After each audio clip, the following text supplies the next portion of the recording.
All right, 2008 Chevy GMC. No, I said Chevy GMC. I'm sorry, GMC Envoy with the 5.3 in it. You got a oil pan leaking. I don't know if you can see that oil residue over there. I'm just gonna show y'all a little how to. Of course, get the wheels off, the whole nine, and we're gonna jump right into it. In order to get up in there, or in order to drop that pan, it's a lot of components that you want to drop. It's not like the other one that you need to, you know, just drop the 4-wheel drive and all that. And then, yeah, what we got right here is the 4-wheel drive actuator. It's actually going to need to be removed, whatever. So you go ahead and take that out. 15mm bolts right there. Go ahead, yank that thing on right up on out of there. Put that to the side. You always want to keep the bolts that you take out actually in the surrounding area, man, so you know you don't lose them. Put that to the side. Then you go back up in there. We already took off the transmission lines from the actual pan. Got to take a 10mm bolt from the front. Go on the other side.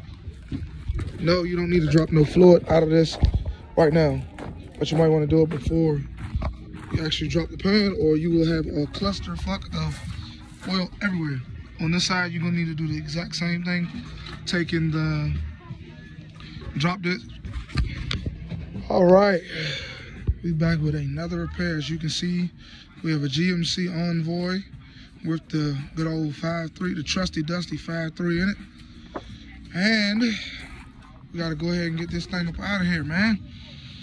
First thing first, of course, you want to take the wheels off. When you're jacking the vehicle, you need to be jacking and putting some safety up under there. I know somebody might see the video and be like, oh my God, why do you have this in the dirt? But we got the tire, we're going to have the tires underneath as well, just in case it wants to sink some more. We have something to fall down. What you want to do, essentially, when jumping into this, lube everything. You want to spray it down with penetrating oil, because you want, this is an older vehicle, you don't want bolts to get broken and stuff like that. I mean, you can replace them, but it's a hassle, man. All right, first thing first, go ahead and loosen up this upper control arm right here. You just take it out of here, take this pinch point out. Once you get that 15mm bolt out of there, you open it up, bang something in there, like a wedge or something like that. But bang it in there, open it up, tap here, then tap on the actual control arm, boom. You release this right here. This is the ABS wire. Take this piece out or whatever, because when it's dangling, you don't want to put too much stress on it. Go to start the vehicle, and then the customer like, oh, my ABS light's on, it wasn't on when you started, whatever. Take these. I was told, you know, for my Denafix and when I used to work at GM, you had to take those out. You don't need to take this whole damn thing out to get the axle out. You just need to get this down far enough, gets up in there, wedge the axle up out of there, because what you need to do, you gotta, this axle, I don't think I said this, so let me back up. On this particular model, the damn 4-wheel drive goes through the oil pan, or whatever, to get to the opposite side. It's like a little shaft in the middle that connects the two axles, that connects to the actual transfer case. Well, the front differential. So you got to get these up out of there so you can drop that down, because once you loosen that and you haven't taken the axles out from both sides, you're going to hit right here. And we already know we need to do that. We want to do the job effectively. All right? So let me go ahead and do that on this side. I already did it on the other side. Let me go ahead and do it on this side, and I'll come back. All right. Once you get this side off, where you get that axle up out of there, like I told y'all, see this axle's loose, you got to drop this differential right here, okay? It's 3 18mm bolts, one on the oil pan and 2 on the side of the block over here. I'll show y'all that in a second. You can see it right there, 2 bolts is out. Those 2 bolts right there out. But you have to take this Lord, drive shaft off. 4 11mm bolts. you go ahead and knock them things loose. 1, I'm sorry. 1, 2, 1, 2. You need to spray it down because sometimes these things are rusty and it seized inside the shaft. Well, the yoke, I'm sorry, I said the shaft. The yoke right there. I'm horrible with the camera skills. They be stuck in this yoke right here. But, like I said, you go ahead and take those 4 bolts out. Remove this drive shaft. Take the last 18mm bolt that's connected to the pan out. And it'll drop right out. But you're going to have to, like, tip it forward. Once you tip it forward, well, tip it forward, pull it, bring it down, boom, that's out the way. And then you go over it, go ahead, go around the pan. I'm going to go ahead and take this differential out right now. And I thought to get this differential out. My son is giving me a hand. Hello. Once I get this, well, both of them are. Hello.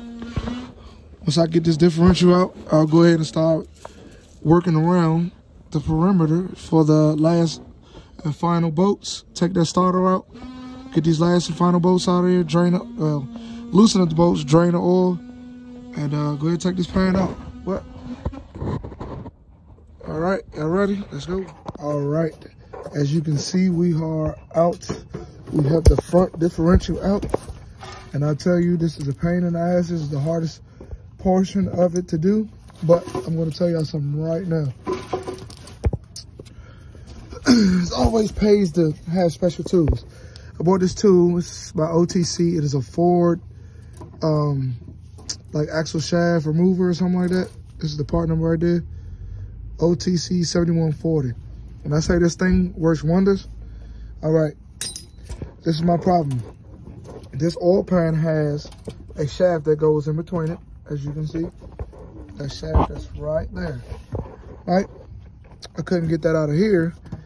And when I couldn't get that out of here, what was happening? It was not trying to come down. You know, it wouldn't let it like pivot down.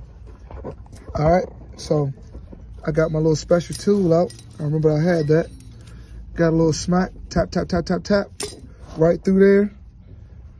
Like where the axle goes in, right through there. And it came right out. Well, it loosened up. So I was able to move that out the way, take that out. And then I took some locking pliers and I just grabbed it from the other side, pulled it right out. All right, so I can show y'all how that works. You see that inside of there? Put that right in there, like around the grooves. Right around the grooves like that. You want it flat. You want it flat like that, right? Tap, tap, tap, it comes right out. All right. Then you can start to work on dropping the pan. All right. I'll tell you what. Also, you will need to drop down this here steering rack. It is a 21mm on both sides, where that little hole is right there. Both sides is both 21mm. Hey, 21mm. You go ahead and take that bolt out. You can pivot this down. You don't got to take it all the way out. You pivot it down. Once you pivot it down, you'll have enough room clearance to pull it down like that. Pull it down, and as you can see, we got the pan out. All right.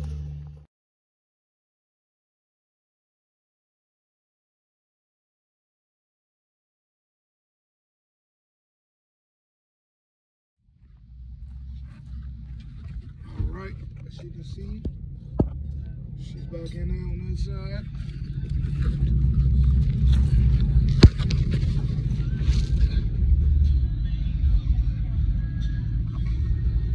Everything's back right and tight.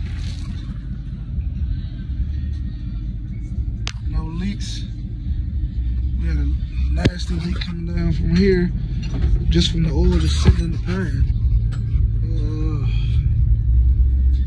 Ain't really much to see, but we got her back in there.